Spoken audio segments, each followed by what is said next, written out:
Repeat हो रहा है।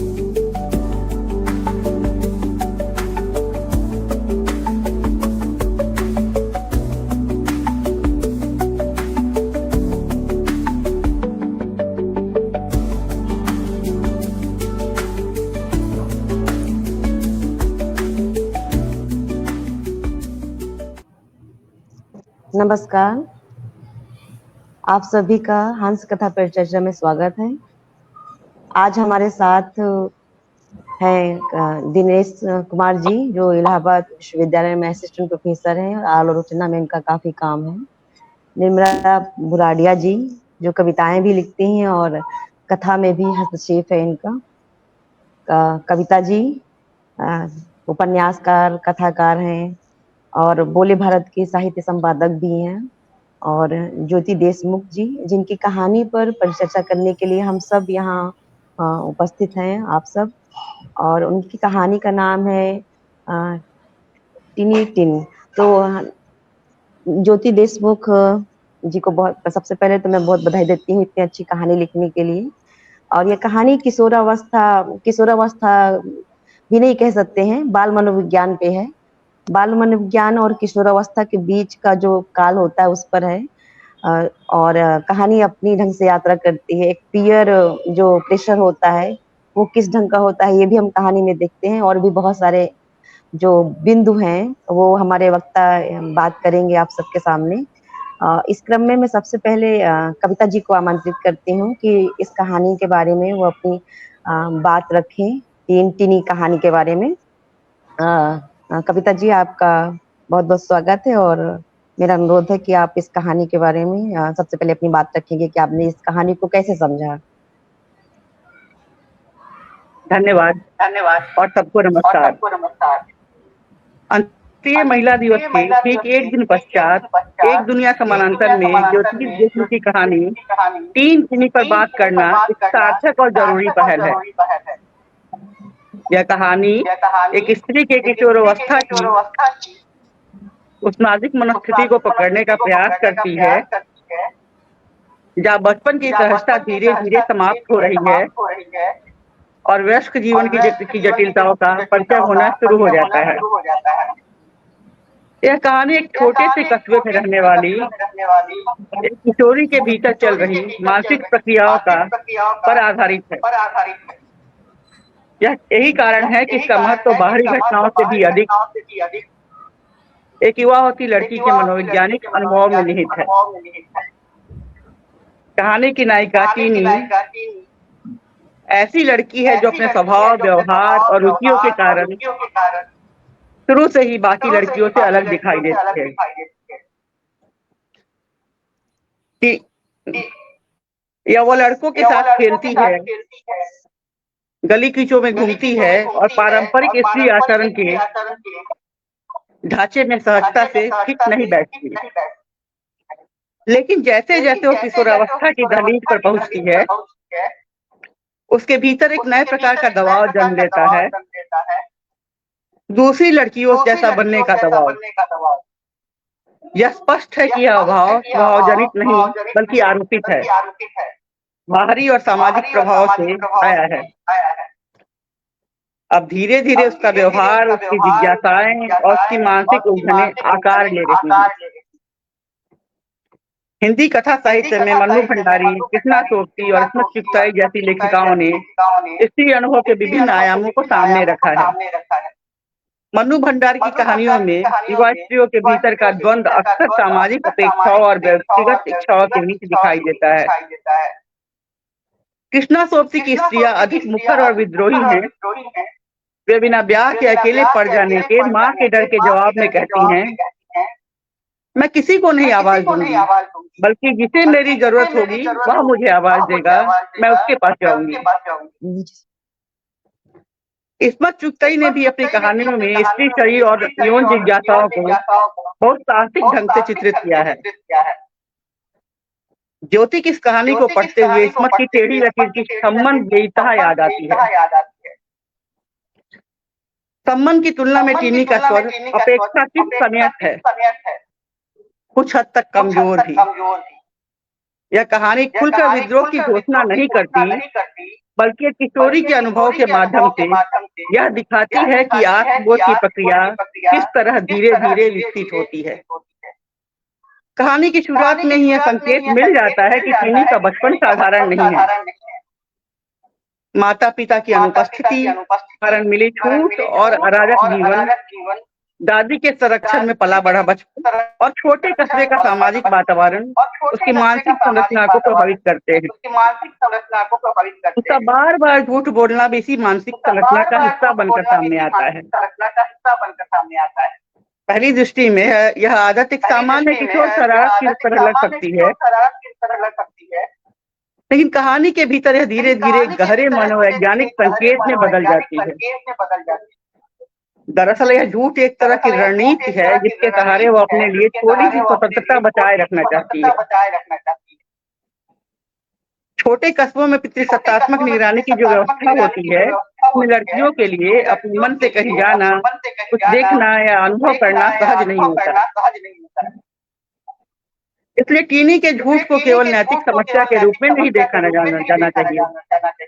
यह उस सामाजिक संरचना के भीतर पैदा हुआ एक मनोवैज्ञानिक बचाव है जहां लड़की की स्वतंत्रता लगातार नियंत्रित की जाती है।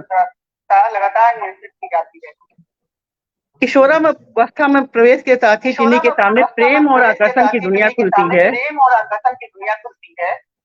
लेकिन यह दुनिया उसके अपने अनुभवों से अधिक उसकी सहेलियों की फिल्मों की छवियों और आसपास के माहौल से निर्मित होती है। उसकी सहेलियां प्रेम संबंधों की चर्चा करती हैं, गुप्त मुलाकातों की बातें करती हैं और सबके बीच टीनी को यह महसूस होने लगता है कि शायद वह किसी महत्वपूर्ण अनुभव से वंचित रह गई है। किशोर मन में उत्पन्न होने वाली यह भावना बहुत स्वाभाविक है। यदि बाकी सब किसी अनुभव से गुजर रहे हैं तो वह अनुभव उसके जीवन का हिस्सा क्यों नहीं है? क्या वह दूसरों से कमतर है, बुरी है? यह प्रश्न दरअसल किशोर से स्त्री मनोविज्ञान से जुड़ा एक जरूरी प्रश्न है। अपने शरीर, अपने आकर्षण से जुड़ा एक सवाल और अपने सामाजिक स्थान को लेकर पैदा होने वाला पहला संशय, जिससे कमोबेश इस उम्र की सारी लड़कियां गुजरी होती है। समीर के प्रवेश के साथ कहानी में प्रेम की संभावना सामने आती है। प्रेम पत्र, गुप्त संकेत, मुलाकात की योजनाएं, ये सब मिलकर उस रोमानी संसार का निर्माण करते हैं जिसकी कल्पना टीनी ने फिल्मों और सहेलियों की बातचीत से की थी। लेकिन इस रोमानी संसार की वास्तविकता तब सामने आती है जब वह समीर से मिलने जाती है। इस प्रसंग में कहानी का मनोवैज्ञानिक आयाम सबसे अधिक स्पष्ट होता है। टीनी जिस अनुभव की कल्पना कर रही थी वह उसके सामने एक बिल्कुल अलग रूप में प्रकट होता है। शारीरिक निकटता का जो प्रयास समीर करता है वह टीनी के लिए अप्रत्याशित और असहज है। उसकी प्रतिक्रिया भय, घृणा और अस्वीकृति की है। किशोरावस्था में प्रेम की कल्पना और शारीरिक अनुभव के बीच अक्सर एक गहरी दूरी होती है। समाज, फिल्मों और साथियों के दबाव के कारण लड़कियां बार बार उस अनुभव की ओर बढ़ती हैं जिसके लिए उसका मन नहीं तैयार होता, जिसके लिए वह खुद तैयार नहीं होती। टीनी का प्रतिरोध इसी संदर्भ में महत्वपूर्ण बन जाता है।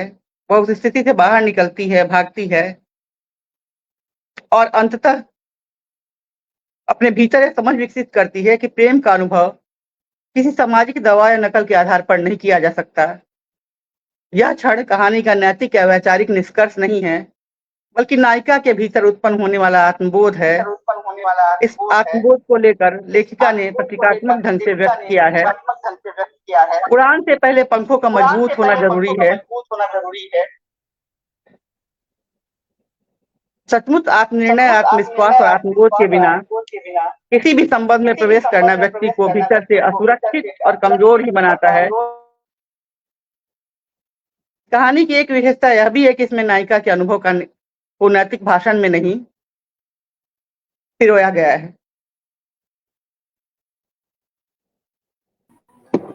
धन्यवाद। धन्यवाद मैम, आपने बहुत अच्छे से पूरी कहानी की जो समीक्षा की, पूरी कहानी की समीक्षा आपने बहुत अच्छे से की और बहुत विस्तार से बताया कि किस प्रकार से कहानी में जो बातें उठाई जा रही है वो किस ढंग की हैं। और आपने बताया कि किस प्रकार एक एक लड़की जो कस्बाई इलाके में रहती है उसकी उसकी उसकी क्या मजबूरियां होती हैं और किस प्रकार का फिल्मी दबाव उस पर होता है कि फिल्म फिल्म का भी जो प्रेशर आता है कि फिल्में देख कर कभी प्रेम का, क्योंकि इसमें बीच बीच में कुछ लाइनें भी आई हैं, कोट लाइनें भी हैं कि अच्छा मुझे आमिर की तरह, इस फिल्म में आमिर की तरह और माधुरी की तरह ऐसे ऐसे ऐसे शब्द आए हैं। तो इन फिल्मों का हमारे जो सामाजिक समाज में जो प्रभाव पड़ता है, जो मनोविज्ञान में, और खास करके प्रेम को लेकर के, क्योंकि कस्बाई इलाकों में जो दबाव होता है वो प्रेम अधिकतर फिल्मों से ही लोग सीखते हैं। तो वो एक साइकोलॉजी को लेखिका ने नहीं भूला है और इसमें बहुत अच्छे से दर्ज होता है। मैं अगले वक्ता और मैं ये बात भी कहना चाहूंगी कि कविता जी को कहीं जाना था तो हमें थोड़ा सा क्रम चेंज करना पड़ा। दिनेश जी को हमें पहले बुलाना था, तो इसलिए हमने कविता जी को पहले आमंत्रित कर लिया क्योंकि उन्हें कहीं निकलना है। और मैम अगर कुछ मैं एक बात बस थोड़ा पूछना नहीं चाहूंगी हूँ क्योंकि मैं, मैंने आपको मैनेज जल्दी कर लिया, जाना मैं है। रहूंगी, पूरा सुन रही हूँ। हाँ हाँ, अच्छा अच्छा ठीक है। हाँ, तो मैं अगले वक्ता दिनेश जी को आमंत्रित करना चाहूंगी। आलोचना में बहुत अच्छी किताबें हैं आपकी, मुक्तिबोध से संबंधित आपने किताबें लिखी हैं और इलाहाबाद यूनिवर्सिटी में भी पढ़ा रहे हैं। मैं भी कौशाम्बी से ही हूँ, कौशाम्बी जिले की रहने वाली हूँ, मेरी पैदाइश भी कौशाम्बी की है, तो इलाहाबाद मेरे करीब ही है। और आपका बहुत बहुत स्वागत है सर। मैं चाहूंगी कि आपने इस कहानी को किस ढंग से समझा, क्योंकि एक एक होता है ना मेल जो व्यू आता है, वो भी हम देखना चाहेंगे कि आपने इस कहानी को किस ढंग से देखा। तो आपका बहुत बहुत स्वागत है, आप अपनी बात रखिए। धन्यवाद मिथिलेश जी, और सभी सभी पैनलिस्ट को मेरा नमस्कार। नमस्कार। देखिए, ज्योति देशमुख जी की जो कहानी है वो इस लिहाज से महत्वपूर्ण है कि हिंदी में जो कहानियां लिखी गई हैं वो आमतौर पर बुजुर्गों पर तो अच्छी कहानियां मिल जाती हैं और बच्चों पर अभाव है, लेकिन बच्चों पर भी कहानियां मिल जाती है, बच्चों की पत्रिकाएं हैं, और युवाओं पर तो लिखी ही जाती है। जो ये एक बड़ा सेगमेंट है जिसे हम कहते हैं कि बचपन से किशोर की तरफ प्रस्थान करते बच्चे, यानी कि किशोरावस्था की कहानियों का हिंदी में घोर अभाव है। तो एक बड़े अभाव की थोड़ी बहुत पूर्ति ये कहानी करती है, क्योंकि इस वय को लेकर कहानियां बहुत ही कम, मतलब याद की जाए तो बहुत कम कहानियां दिखाई देंगी। हाँ, पात्र जरूर कुछ कहानियों में, उपन्यासों में ऐसे आते हैं, लेकिन स्वतंत्र रूप से कहानियां न के बराबर है हिंदी में। तो इस लिहाज से ये कहानी महत्वपूर्ण है। दूसरी एक इसमें अच्छी बात है कि ये कहानी के केंद्र में स्त्रियां स्त्रियां नहीं, मतलब लड़कियां हैं, और लड़कियां हैं तो इस लिहाज से भी ये महत्वपूर्ण है कि मुख्य पात्र या केंद्रीय पात्र इसमें लड़कियों को बनाया गया है और लड़कियों की ओर से बात कही गई है। तो ये दो चीजें इस कहानी को महत्वपूर्ण बनाती है। जो कहानी लिखने की शैली है वो बहुत अच्छी है। इसलिए अच्छी है कि कहानी एक क्रम में आगे बढ़ती जाती है, यानी कि कथा है कहानी में और कथा के साथ कहानी बढ़ती है।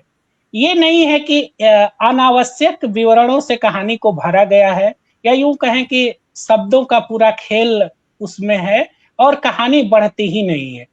यानी इसलिए पाठक जब कहानी को शुरू करता है तो अंततः इसे अंत तक पढ़कर खत्म करता है।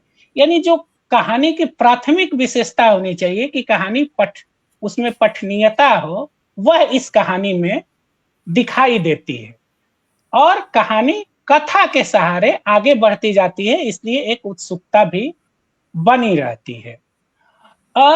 कहानी को जबरदस्ती इधर उधर नहीं खींचना चाहिए। कहानी जो टेक्स्ट बात कहे उस पर हमें ध्यान देने की जरूरत है। तो ये जो टीनी नामक लड़की की कहानी है वह 9वीं क्लास में पढ़ती है और जो उसका परिवेश है वो एक कस्बे का परिवेश है।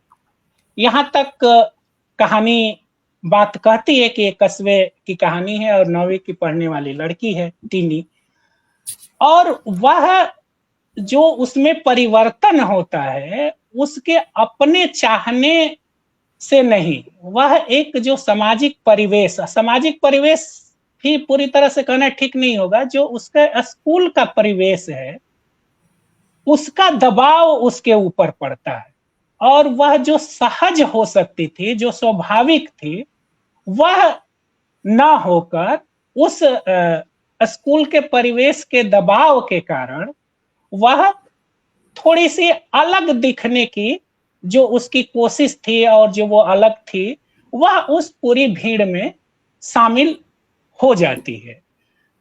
तो अब जो टीनी की पूरी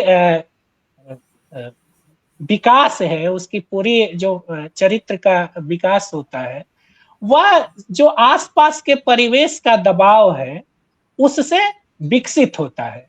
हालांकि रचनाकार ने इसको बहुत डिकोड नहीं किया है उसके झूठ बोलने का, क्योंकि कहानी यह बता रही है कि कहानी में जो उसका परिवेश है वो उतना दमन वाला नहीं है, यानी कि जो कस्बे का परिवेश है वह एक लड़की के दमनपूर्ण माहौल वाला नहीं है। हाँ, यह जरूर है कि उसके माँ बाप नहीं है, लेकिन कहानी में यह बात आती है कि उसके घर का भी जो माहौल है वह उस तरह से दमनपूर्ण नहीं है जिसके लिए उसे झूठ बोलना उसकी अनिवार्यता हो। ठीक है, वो इसका एक माने ढाल हो सकता है, इसमें तो आपत्ति नहीं हो सकती है, लेकिन वह अनिवार्यता नहीं है कि वह झूठ बोलेगी तभी ये काम करेगी, लेकिन वह उसके एक आदत में झूठ बोलना शामिल हो गया है। अब जो परवरिश का पूरा खेल है, जो हमारे समाज में लड़के लड़कियों का जो परवरिश हो रही है, उसमें यह कहानी बहुत मनोवैज्ञानिक ढंग से यह बताती है कि यह परिवेश में ऐसा माहौल बना हुआ है कि जहां लड़के और लड़कियों का जो परवरिश पूरी इस तरह से हो रही है, खासतौर से लड़कों का अगर हम देखें कि, और यह बड़े स्तर पर भी होता है और यहीं से किशोरावस्था से शुरुआत होती है जो आगे कैरी करता है, वो ये है कि अगर कोई लड़की सहज है और वह एक बातचीत करती है, उसके व्यवहार में खुलापन है, तो आमतौर पर जो लड़कों की ट्रेनिंग हमारे समाज में हो रही है कि इसे ये स्वीकार कर लिया जाता है सहज रूप से कि वह एक तरह से उपलब्ध है। तो यह इस किशोर वय में वो सबसे ज्यादा दिखाई पड़ती है बात। तो यह जो उपलब्धता है एक लड़की की, और वह उपलब्धता किस लिए है, जिसको प्रेम का नाम दिया जाना, एटलीस्ट किशोर वय में प्रेम की संभावना बहुत कम होती है, वह एक मात्र आकर्षण होता है जो कि लड़के लड़कियों के बीच डेवलप होता है, जिसको ये कहानी बताती है बहुत अच्छे तरीके से कि समीर के साथ टीनी का कोई वैसा प्रेम नहीं है, वो एक खिलंदड़ापन है, एक खेल है, और खेल में ही वह उस ट्रैप में, उस जाल में फंसती जाती है। अब दूसरी तरफ की क्या स्थिति है लड़कों की हमारी समाज में, कि उनके लिए जो ये आकर्षण है, प्रेम है, उसका सिर्फ और सिर्फ एक ही अर्थ है, और आश्चर्य यह है कि इसकी शुरुआत उसी किशोर वय से शुरू हो जाती है और वो आगे तक हमें देखने को मिलता है, क्योंकि बड़े होने पर भी बहुत अलग अनुभव शायद स्त्रियों के नहीं होते हैं, लेकिन यहाँ चूंकि एक किशोर वय की लड़की की कहानी है, तो हम देखेंगे कि जो लड़कों की ट्रेनिंग है वह इस रूप में है कि उनके लिए किसी लड़की से संबंध होना, लड़की को अच्छा मानना, लड़की से प्रेम होना, उसका एकमात्र अर्थ है, उस संबंध का एक ही मतलब है, वो है फिजिकल होना। यानी कि किशोर वय में प्रेम पूरी तरह रिड्यूस हो जाता है मात्र शारीरिक आकर्षण में। और यह कहानी में भी हम देखते हैं कि उस सामाजिक दबाव के चलते, जो टिनी को एक सामाजिक दबाव है उसके परिवेश का, और वो सामाजिक दबाव क्या है कि उसको एक तरह से मनोवैज्ञानिक रूप में यह उसके संगी साथी यह फील कराते हैं कि एक तुम ही अलहदा हो। हालांकि एक दूसरे तरह से भी कहानी विकसित हो सकती थी कि वो अपने अलहदापन को लेके उसके मन में कोई हिंता ग्रंथि ना हो, लेकिन वो एक अलग कहानी हो सकती थी। लेकिन यह कहानी भी महत्वपूर्ण है क्योंकि ऐसे 90% हमारे समाज में ऐसा ही होता है।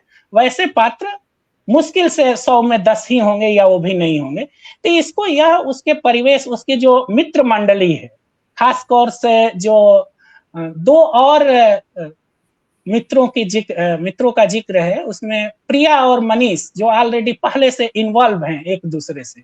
वैसे ही जो और भी बच्चे हैं, मतलब खुद इसका टिनी का भाई और एक लड़की है बबली, उसके साथ भी वैसे ही अफेयर चीजें चल रही हैं।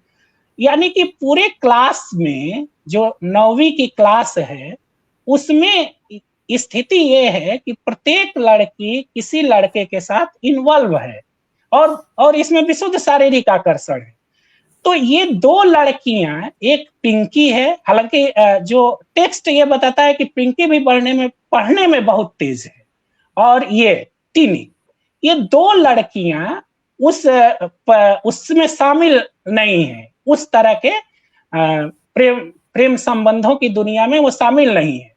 तो जो उनकी ताकत हो सकती थी, वही यह समाज, जो मनोविज्ञान देखिए कि जो दो लड़कियों की ताकत हो सकती थी, दो बच्चियों की जो ताकत हो सकती थी, हमारा जो समाज उसी को उनकी सबसे बड़ी कमजोरी बता के प्रस्तुत करता है। और अंततः टिनी के मन में भी ये हिंता ग्रंथि भर देता है कि एक तुम ही हो, तुम हो, और एक वो पिंकी है। यही दो लोग हैं जो किसी से इन्वॉल्व नहीं है। और यह दबाव उसे इस कदर मतलब उसके मन मस्तिष्क पर छाता है कि वह जबरदस्ती एक प्रेम संबंध में, जिसे हम शारीरिक आकर्षण कहेंगे, उसमें इन्वॉल्व होती है। और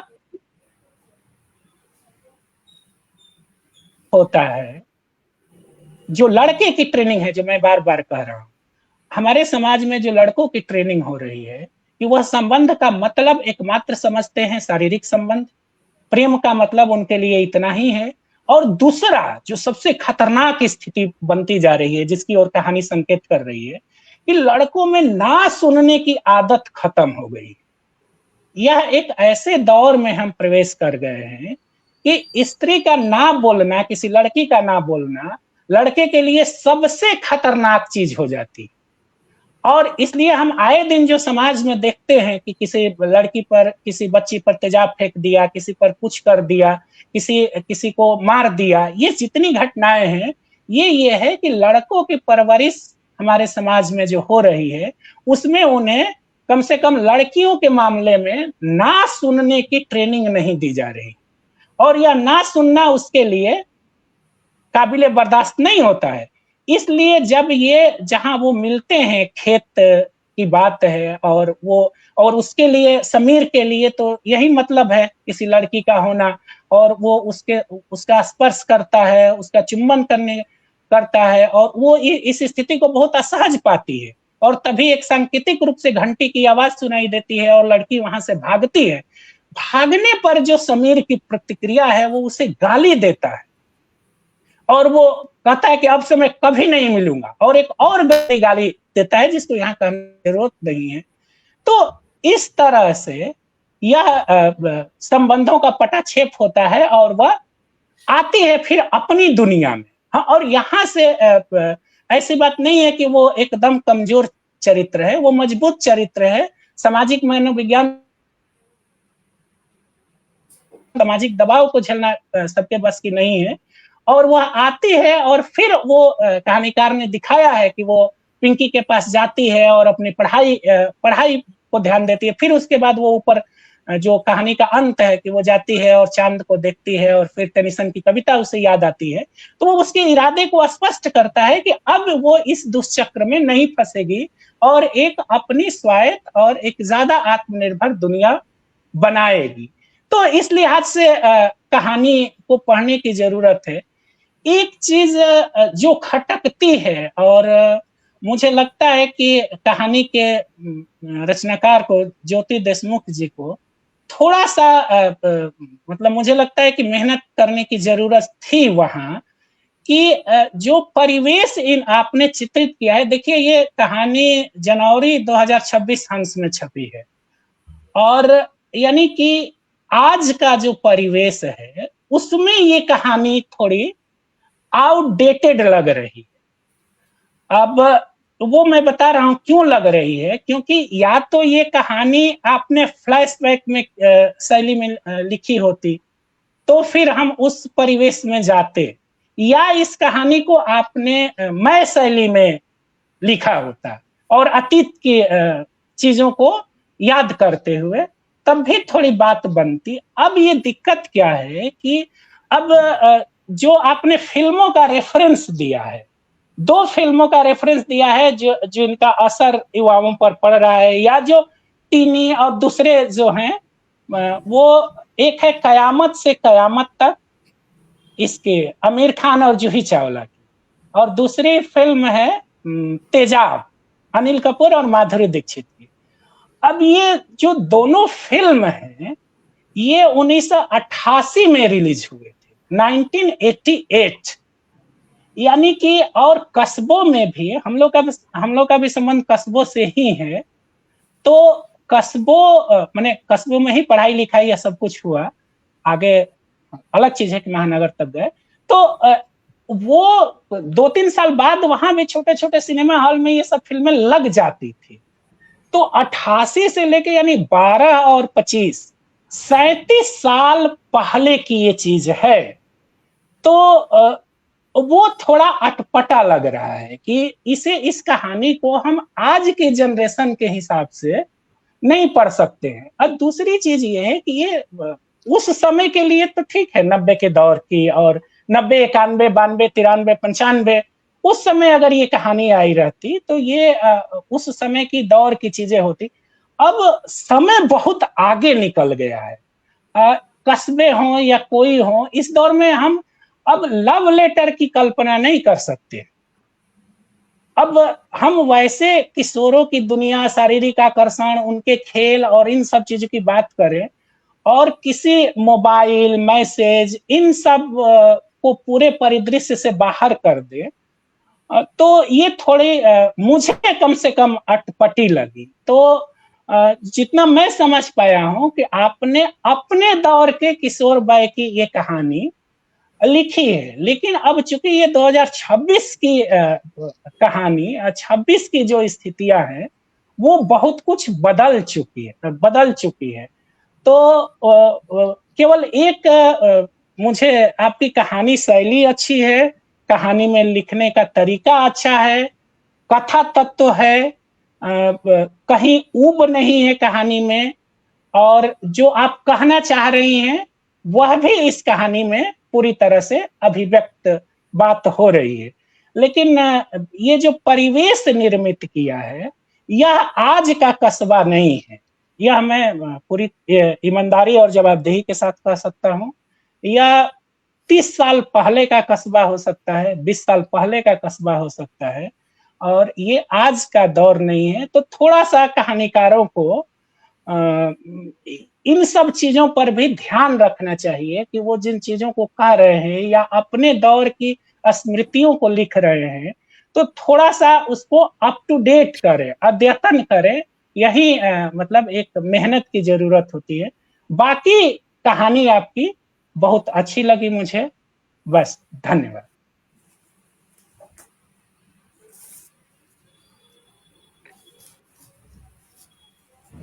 मैं सूत्रधार से ये कहना चाहूंगी, मेरी आवाज आ रही है? मैं सूत्रधार से ये कहना चाहती हूँ कि कहानी के शुरू में मैंने कुछ परिचयात्मक बातें कही थी और कहानी की जो सीमा है, शक्ति है, मैं उन पे आगे बात करना चाहती हूँ। मेरी लिखी हुई कॉपी में पढ़ दूं, थोड़ा वक्त, या फिर कहिए तो निर्मला जी की बात पढ़ूं, कैसा आप लोग कहेंगे? मैम आप आपको टाइम देंगे हम अभी, हमारे पास अभी एक जी ठीक हफ्ता है, और है, ठीक है, हम ठीक है, उनको ठीक सुन है, लें ओके। और अभी हम ठीक है, निर्मला जी के लेखिका बाद जी में से भी बात संवाद करती हूँ। करेंगे।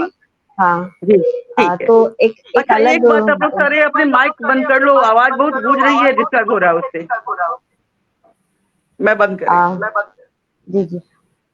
दिनेश जी, आपने कुछ अलग बिंदुओं की तरफ कहानी की हमें ले गए, और आपने बहुत मतलब कुछ उसका जवाब ज्योति जी से हम जानना चाहेंगे, बाद में हम उनको सबसे अंत में हम उससे संवाद करेंगे। तो जो भी आप प्रश्न उठाए हैं इस कहानी के बारे में, वो उसका उत्तर मुझे उम्मीद है कि देंगी नहीं, अपने म्यूटेड अपने है, माइक तरीके इज से। म्यूटेड। अ, आवाज नहीं आ रही मेरी क्या मैम? तो ये अब हम अगले वक्त की ओर मेरी चलते आवाज हैं। आ रही और है? जी मैम, आ आ रही रही है है? आपकी आवाज। जी जी। हमारी मिथिलेश जी की अगली नहीं आई वक्ता है है। अभी। जी मैम, आपकी आवाज आ रही है मुझे। आपकी आवाज आ रही है। निर्मला बुगाड़िया जी, पत्रकार, लेखिका और मिथिलेश जी, मेरी आवाज आ रही है? कहानीकार। मैं शुरू करूं? जी आप, जी जी, आप शुरू अच्छा, करें। जी, तो आपकी मैं आवाज आ सबसे रही है। पहले तो दिनेश जी की बात के प्रतिवाद से ही शुरू करूंगी, क्योंकि कहानी जब हम लिखते हैं तो टाइम कैप्सूल में बैठ के लिखते हैं।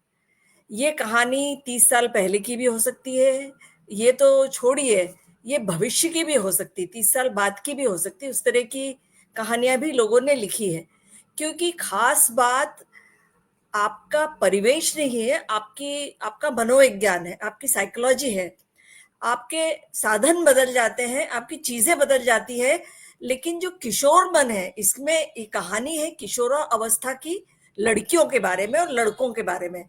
टीनी तो उसमें नायिका है, केंद्र बिंदु है, लेकिन ये कहानी उन सब की है। तो किशोरा अवस्था में कदम रखते से ही हार्मोन हंगामा करने लग जाते हैं, आपका तन और मन दोनों बदलने लगता है। इसमें से कुछ चीजें आपको मधुर लगती हैं, कुछ चीजें आपको जटिल लगती हैं।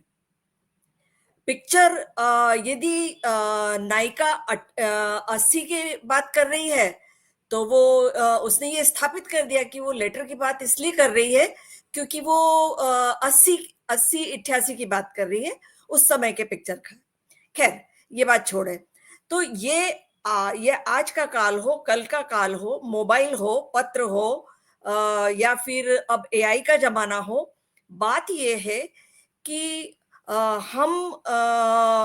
जब हम किशोरावस्था में होते हैं तो हम पे पीयर प्रेशर होता है, हम अपने दोस्तों के दबाव में होते हैं। एक लड़की अलग है, थोड़ी सी, वो सफेद भेड़ों की रेवड़ में काली काली भेड़ है, लेकिन ये होना आसान नहीं होता। अब उसका मानना ये है कि उसको किसी के तन से जुड़ने से कोई एतराज नहीं है, उसको प्रेम से कोई एतराज नहीं है। उसको यदि माधुरी दीक्षित और अनिल कपूर वाला प्रेम मिलता है तो ठीक है, लेकिन चूंकि उसमें पीयर प्रेशर है कि अरे तुम तो सबसे अलग हो, अरे तुमको अभी किसी से प्यार ही नहीं हुआ, और वो उसको इस सब नाटक में शामिल होना पड़ता है, इसलिए उसे सारी तकलीफ है। और उसे लेखिका ने बड़ी खूबसूरती से बताया है, जैसे लेटर लिखना, दरवाजे पे खड़े होकर इंतजार करना, ये सब तो उसके लिए काम हो गया और उसे बड़ा खराब लगने लगता है।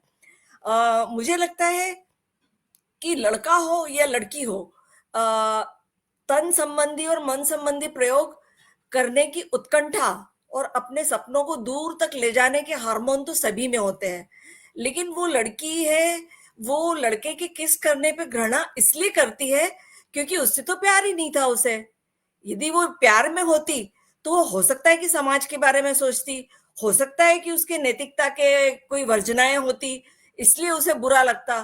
पर मन में लड्डू तो जरूर फूटते, इसमें लड़के लड़की में कोई अंतर मुझे नहीं लगता है कि बहुत ज्यादा होता है। लड़के एक्सप्रेस कर देते, लड़कियां एक्सप्रेस नहीं करती। तो मुझे लगता है कि ज्योति जी ने मन के मनोविज्ञान को, किशोरों के मन के मनोविज्ञान को बहुत अच्छे से इस कहानी में प्रस्तुत किया है, और मैं इस कहानी को इसी रूप में देखती हूँ और किसी भी रूप में नहीं देखती हूँ, भले ही वो समय कभी का भी हो। कहानी में जो वर्णित जो मनोविज्ञान है वो बिल्कुल सही है। और दूसरी बात एक ये होती है कि चाहे किशोर हो हम, चाहे हम बड़े हों, चाहे हम छोटे हों, हमारे रेफरेंस पॉइंट जो होते हैं कि हम क्या होना चाहते हैं, हमारे रेफरेंस पॉइंट हमारे आसपास के लोगों से ही बनते हैं, हमारे मित्रों से, हमारे जान पहचान वालों से, हमारे जो भी लोग होते हैं उन्हीं से बनते हैं। तो ये लड़की भी अलग है, लेकिन उसका रेफरेंस पॉइंट तो वहीं से बन रहा है ना, कि भाई दूसरी लड़कियां ये कर रही पर मुझसे अभी तक किसी को प्यार क्यों नहीं हुआ। तो वो ये उसने ये चीज आजमा के देखी कि ये उसके लिए ठीक नहीं था, और वो फिर लौट आई उसी पे। और वो बड़ा उसको एंजॉय कर रही है, साइकिल फिर से चला रही है, भाई की साइकिल फट से उसने छीनी, चलाई, मतलब छीनी से मतलब उसने उठाई, चलाई, सूरज को देखना, पंछियों को देखना, वो एक उसने एक प्रयोग किया और फिर वो अपने आप में लौट आई। तो मुझे लगता है कि ये किशोरावस्था में बहुत ही स्वाभाविक बात है। ऐसे तो हर अवस्था में स्वाभाविक बात है, पर जब किशोरावस्था एक ऐसी अवस्था है जब तन मन जीवन सब कुछ खुल रहा होता है, तो कुछ एक्सपेरिमेंट लोग करते हैं, वो असफल भी होते हैं, वो सफल भी होते हैं। लोग गिरकर उठते भी हैं, अपने गिरने से सीखते भी हैं। तो मुझे लगता है कि कहानी अपनी जगह बिल्कुल सही है। हाँ जी मैम, हम अब तक देखते आ रहे हैं कि हमारे तीन वक्ताओं के अलग अलग कुछ बिंदु निकल कर सामने आए हैं, और कुछ प्रतिवादी बिंदु भी। और ये खूबी होती है किसी कहानी के कि बहुअर्थी हो जाता है। हर व्यक्ति, हर लेखक और हर रचनाकार अपने ढंग से किसी भी विधा की रचना को समझ रहा होता है। मुझे जो लगता, मेरे भी कुछ सवाल हैं, और शायद हमारे कुछ जो यहाँ पे जुड़े हुए हैं उन लोग के भी होंगे। तो मैं ज्योति जी से मैं सोच रही हूँ कि ज्योति जी से हम संवाद करें, उसके बाद कविता मैम बोलना चाह रही थी कुछ। कविता मैम, मैं पहले आपको ही आमंत्रित करती हूँ, आप बात रखिए अपनी, क्या कहना चाह रही थी।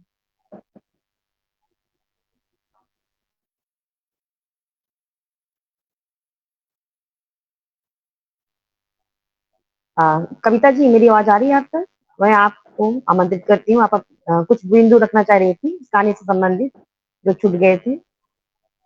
जी ठीक है, मैं अपनी बात कंटिन्यू करती हूँ। जी इस कहानी की कुछ सीमाएं भी हैं। समीर का चरित्र अपेक्षाकृत एक रेखीय है। वह किशोर मानसिकता का प्रतिनिधित्व तो करता है, लेकिन उसके भीतर की जटिलताओं या सामाजिक प्रश्नों पर यह कहानी ज्यादा प्रकाश नहीं डालती। इसी प्रकार टीनी की सहेलियों का चित्रण भी कुछ हद तक रूढ़ रूप में सामने आता है, जहां वे मुख्यतः रोमानी अनुभव की चर्चा करने वाली लड़कियों के रूप में दिखती हैं या फिर घोर पढ़ाकू रूप में। टीनी को छोड़कर जितने भी चरित्र हैं वो स्याह हैं या सफेद, उन पर अलग से काम नहीं किया गया। यदि अन्य चरित्रों को भी थोड़ी और गहराई दी जाती तो कथा का सामाजिक आयाम और समृद्ध हो सकता था। यहाँ तक कि कहानी माधुरी दीक्षित वाले एक छोटे से संकेत के अलावे यह कहीं से भी स्पष्ट नहीं करती कि कहानी का कालखंड क्या है। बस हम यह कयास लगा सकते हैं कि यह 20वीं सदी के उत्तरार्ध के कुछ अंतिम वर्षों की बात है। फिर सवाल यह भी उठता है कि कौन सा वो ऐसा गांव या कस्बा है जहां युवा होते लोग मिलते हैं, प्रेम करते हैं, पकड़े नहीं जाते। किसी कवि ने कहा है, हम वहां जाए जहां प्यार पे पहरे न रहे, दिल की दौलत पे जहां कोई लुटेरे न रहे। वैसा ही समाज है, जबकि प्रेमी तो ही कहते हैं कि ये दुनिया अगर मिल भी जाए तो क्या है, इतनी बुरी दुनिया है। फिर कहानी में टीनी को छोड़कर जितने भी चरित्र हैं वो स्याह और सफेद हैं। बस फिर सवाल यह भी उठता है कि वो कौन सा गांव या कस्बा है। भाई भी बहन को किसी को रोज मिलते देखता है, पर कोई वो उस पे उससे कुछ भी नहीं कहता। प्रेम कभी भी भारतीय समाज में इतना निरापद नहीं रहा है, इसलिए हम मानसिक, पारिवारिक और सामाजिक अंतर्द्वंद्व का अभाव खटकता है। समीर के साथ हुई घनिष्ठता के बाद टीनी के भीतर चलने वाले मानसिक द्वंद्व को भी अधिक विस्तार नहीं दिया गया है, जबकि जरूरत थी। कहानी हर उसी बिंदु पर अपेक्षाकृत जल्दी जल्दी आगे बढ़ जाती है जहां उसे रुकना था, ठहरना था, सोचना था। समीर के साथ अपनी सीमाओं के बावजूद यह कहानी भारतीय कथा परंपराओं की उन रचनाओं से जुड़ती है जहां किशोर मनोविज्ञान और आत्मबोध की प्रक्रिया को केंद्र में रखा गया है, जिनमें मेरे द्वारा पहले लिखे गए कुछ पुरखा रचनाकारों की का जिक्र हो चुका है। उसी कड़ी में हम वरिष्ठ कथाकार ममता कालिया की कहानी आपकी छोटी लड़की को रखते हैं, जिसमें युवा होती लड़की के संसार और आवेग का अभूतपूर्व चित्रण है। हमारी पीढ़ी की जिन कहानीकारों में युवा होती लड़की के संसार का जीवंत चित्रण है, उनमें हंस में प्रकाशित नीलाक्षी सिंह की कहानी माना मान जाओ है, नया गानों में प्रकाशित शर्मिला बोहरा जालान की बूढ़ा चांद है, और वन्नारा की कहानी मोनिका फिर याद आई का विशिष्ट स्थान है। इन कहानियों की नायिकाएं अपने जिद, अपनी विशिष्टताओं, अपने स्वाभाविक आत्मसम्मान के साथ जिस हद तक खड़ी होती हैं, उनकी गढ़त और बढ़त और उनकी दुविधाओं का चित्रण इन कहानियों को खास बनाता है। इनका बल्कि इस कहानी का मनोवैज्ञानिक विकास उतना स्पष्ट और सहज नहीं है। ये अन्य कहानियों की नायिकाओं की तरह उपेक्षित भी नहीं। उसके भीतर किशोर उम्रजनित हलचलों और आवेग के सिवा कोई सामाजिक जद्दोजहद नहीं दिखाई देता। भाई, दादी, परिवार और समाज उसे पूरा स्पेस देते हैं। यह सब कुछ उसके चरित्र और कहानी दोनों को एक रेखीय बनाता है। वो कि अद्भुत या महान कहानी इसलिए नहीं हो पाती, यह तो नहीं हो पाती, पर इसकी सामान्यता भी खास इसलिए है कि अन्य कहानियों जहां अंतर्द्वंद बेचैनी में समाप्त होती है, यह एक सार्थक निर्णय पर। और अंततः टीनी की यह कहानी एक किशोरी की पहली प्रेम कथा नहीं बनती, बल्कि उसके आत्मबोध की कथा के रूप में सामने आती है।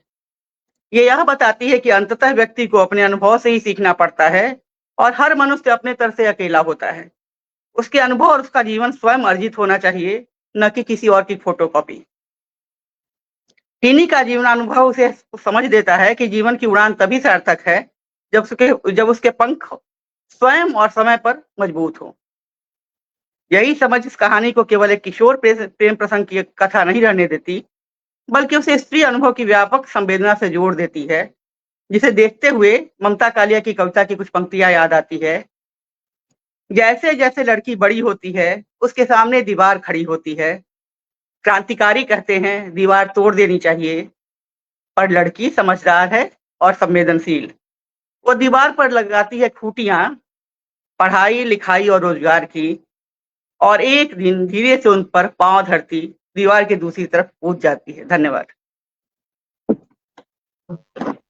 धन्यवाद मैम। और मेरा आप सबसे अनुरोध है कि क्योंकि हमारे पास कम वक्त है और हमें इसे 1 घंटे के अंदर ही कम से कम इस संवाद को, इस पर चर्चा को हमारी खत्म करने की कोशिश है, लेकिन अगर थोड़ा 5-10 मिनट अधिक हो जाता है तो कोई बात नहीं। अब मैं बहुत आदर से ज्योति देशमुख जी को आमंत्रित करती हूँ, और उनके पास बहुत सारे सवाल हैं। उन सवालों के साथ मेरा भी एक सवाल है कि जैसे इसमें आता है कि प्रेम में एक अधिकार भाव का भी एक जिक्र आता है बीच में कि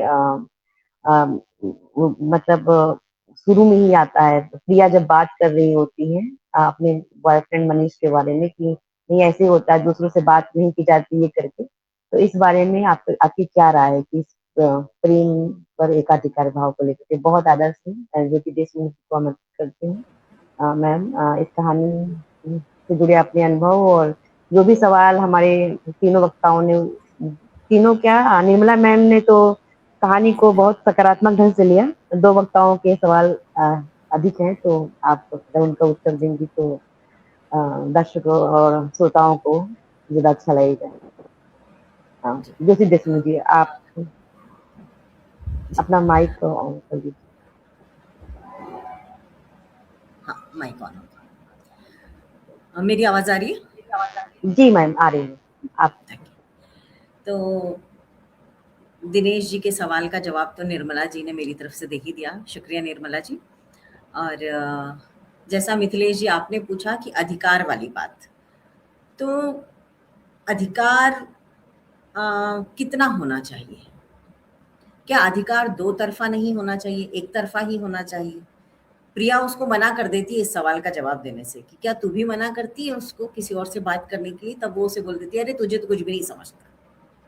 और आमतौर पर सिर्फ किशोर वय में नहीं, हम जब हमारी उम्र की महिलाओं को भी देखते हैं तो ये चीज़ें देखने में आती हैं कि दोनों जो पार्टनर्स हैं उनके अधिकार में बहुत फर्क होता है।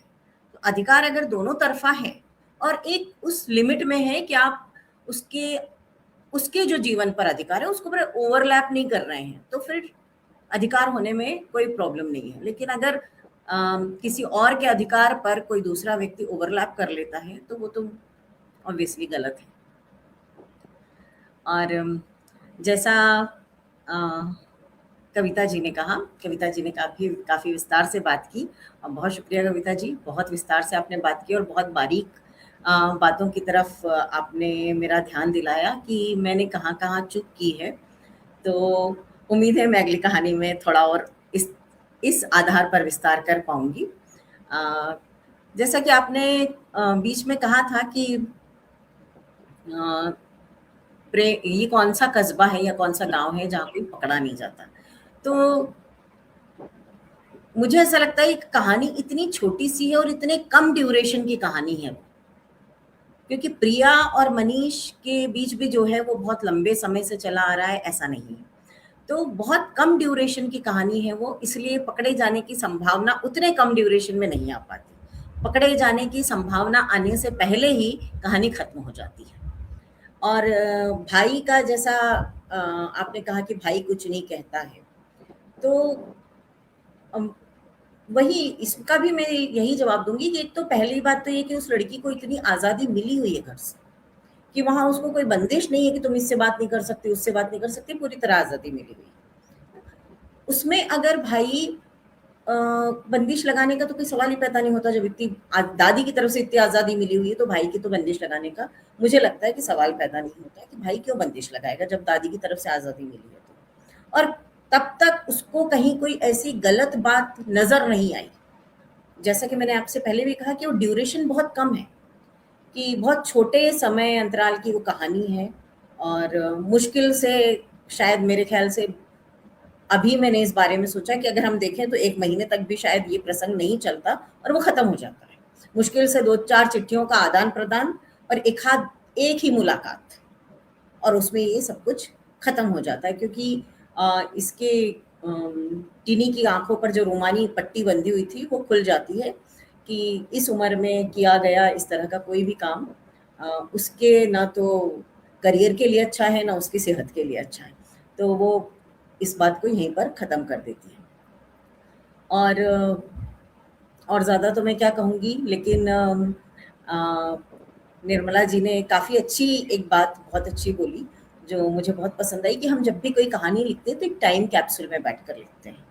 जब दिनेश जी बोल रहे थे तो मैं समझ नहीं पा रही थी कि मैं इस बात का क्या जवाब दूंगी दिनेश जी को, लेकिन निर्मला जी क्योंकि इतनी वरिष्ठ कहानीकार हैं, पत्रकार हैं, तो ऑब्वियसली उनको इतना अनुभव है, तो उस अनुभव के आधार पर उन्होंने जो बात कही वो बहुत शानदार बात कही कि हम एक टाइम कैप्सूल में बैठकर कोई भी कहानी लिखते हैं। वो कहानी भविष्य की भी हो सकती है, जो अभी तक घटित नहीं हुई वो भी हम कहानी में दिखा सकते हैं। तो वाकई में ये उसी टाइम कैप्सूल की कहानी है। मैंने सिर्फ इसमें इतना ध्यान रखा कि अगर ये 1998 की कहानी है, 1988 की या 98 की कहानी है, तो उस समय में जो परिस्थितियाँ रही थी, क्योंकि फ़ोन वगैरह तो होते नहीं थे, तो अब अगर मैं कोई कहानी इस समय की कहानी लिखूंगी, क्योंकि मैं शिक्षिका हूँ, पिछले 35 साल से शिक्षिका हूँ मैं, और मैं इस तरह की चीज़ों के आसपास रहती हूँ। मुझे देखने में मिलता है अक्सर कि इस उम्र के बच्चों के साथ में क्या क्या परेशानियां होती हैं और वो इस तरह की चीज़ों की तरफ बहुत जल्दी अट्रैक्ट होते हैं। जैसा निर्मला जी ने कहा कि एकदम बॉम्बार्डिंग होती है ना हार्मोन्स की, तो वो संभल ही नहीं पाते, खुद को संभाल नहीं पाते, समझ नहीं पाते उनको। और कई बार ये भी होता है कि पेरेंट्स इतने अवेयर नहीं होते कि उनको सही तरीके से गाइडेंस कर पाए। यहाँ टीनी के साथ तो ये प्रॉब्लम थी कि टीनी के पास तो पेरेंट्स ही नहीं थे। दादी और टीनी के बीच में एज डिफरेंस इतना ज़्यादा कि वो आपस में इस तरह की किसी बात को कैसे करेंगे। अगर कहीं गाइडेंस मिल सकता था इस कहानी में, अगर टीनी को कहीं से कोई गाइडेंस फैमिली से मिल सकता था तो वो भाई था, लेकिन शायद भाई की तरफ से भी गाइडेंस मिलने की संभावना कम थी, क्योंकि भाई खुद एक अफेयर में उलझा हुआ था। तो जैसा निर्मला जी ने कहा कि हम एक टाइम कैप्सूल में बैठकर कहानी लिखते हैं, तो मेरे दिमाग में आ रहा था कि शायद भविष्य में, निकट भविष्य में, मैं कोई दूर भविष्य वाले कैप्सूल में बैठकर कहानी लिखूं। और इसके लिए मैं निर्मला जी का धन्यवाद दूंगी कि आपने ये आइडिया मेरे दिमाग में डाला कि मैं बहुत दूर भविष्य की कोई कहानी लिखूं। और कविता जी, आपकी सारी बातें मैं पुनः सुनूंगी, उन्हें फिर से एक बार अमल में लाने की कोशिश करूंगी कि आपने जो जो छोटी छोटी कमियां मेरी कहानी में बताई हैं, जैसे वे लगती तो ऐसा है कि बहुत छोटी हैं, लेकिन काफ़ी उसके कारण कहानी में बहुत वजन बढ़ जाता है, कहानी को बहुत विस्तार मिलता है। मैंने उतना विस्तार कहानी को दिया नहीं। मुझे कई बार ऐसा लगता है कि बहुत ज़्यादा लंबी कहानी लिखने में कहीं ऐसा ना हो कि उबाऊ हो जाए वो कहानी, तो ये थोड़ा सा मन में डर लगा रहता है, इसलिए ज़्यादा लंबी कहानी लिखने की मैं कोशिश नहीं करती हूँ। लेकिन जैसा कि आपने कहा, तो मैं बिल्कुल कोशिश करूँगी कि मैं आगे ऐसी कोई कहानी लिख पाऊँ। जी मिथिलेश जी, और कुछ? अगर अन्य वक्ताओं के कोई और भी संवाद है या सवाल हैं जो लेखिका से पूछना चाहते हैं, तो आप में से कोई भी पूछ सकते हैं दूसरे से, कुछ और बात कहनी हो। वैसे तो इस कहानी पे बहुत बखूबी पर चर्चा हुई और मुझे लगता है कि अलग अलग दृष्टिकोण से और अलग अलग ढंग से काफी अच्छी व्याख्या हुई कहानी की। और द्वंद्व भी है इस रचना में, क्योंकि ये जो जिस टाइम पीरियड की कहानी और एक बच्चे से और किशोर के बीच की अवस्था की कहानी है, और सामाजिक दबाव को भी दिखाती है ये कहानी, जो पूरी इस पर चर्चा में उभर कर के आया है कि सामाजिक दबाव को भी दिखाती है, फिल्मों का किस प्रकार से प्रभाव होता है कहानी पर, ये भी कहानी दिखाती है। और जो हमारी शारीरिक और मानसिक और भावनात्मक जरूरतें होती हैं, वो भी इस कहानी में उभर कर आती हैं। एक कहानी में सारी बातें नहीं व्यक्त की जा सकती हैं। दिनेश कुमार जी ने भी जो सवाल उठाए, वो उनके उनके नजरिए से अहम सवाल थे। उनको ऐसा लगा कि इस कहानी को और इस ढंग से देखे जाने की जरूरत थी, और अभी अभी के पीरियड की कहानी नहीं है वो, तो बाद में लेखिका ने खुद स्वीकार किया कि ये अभी के दशक की कहानी है भी नहीं। ये 1980 और 90 के दशक, और ये बात दिनेश कुमार जी ने भी स्वीकार किया है। तो मेरे ख्याल से इस कहानी के बारे में बहुत अच्छी चर्चा आज हुई, और कविता जी ने अपनी बात बहुत अच्छे से रखी, बहुत ही बेहतरीन ढंग से उन्होंने बहुत बारीकी से कहानी के एक एक दृष्टिकोण को किया। निर्मला जी ने भी बहुत अच्छे से इस बात को बहुत संक्षिप्त में बहुत गहरी बातें उन्होंने रखी।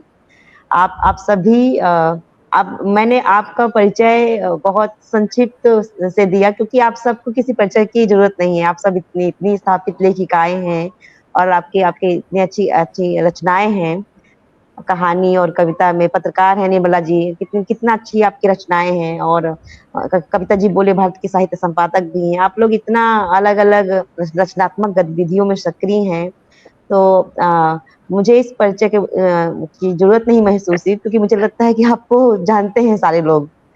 तो इस परिचय में वक्त जाया करने के बजाय मैंने सीधे कहानी की तरफ आप सबका ध्यान आकर्षित किया कि आप कहानी पे हम चर्चा करें, ज्यादा बेहतर है।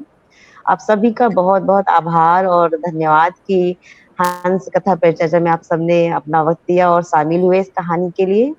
और ज्योति देशमुख जी को बहुत बहुत बधाई। दिनेश कुमार जी शायद आउट हो गए हैं, लेकिन आप सभी का बहुत बहुत धन्यवाद। हंस कथा मैगजीन की तरफ से भी और संपादक महोदय की तरफ से भी आप सबका बहुत बहुत आभार और धन्यवाद।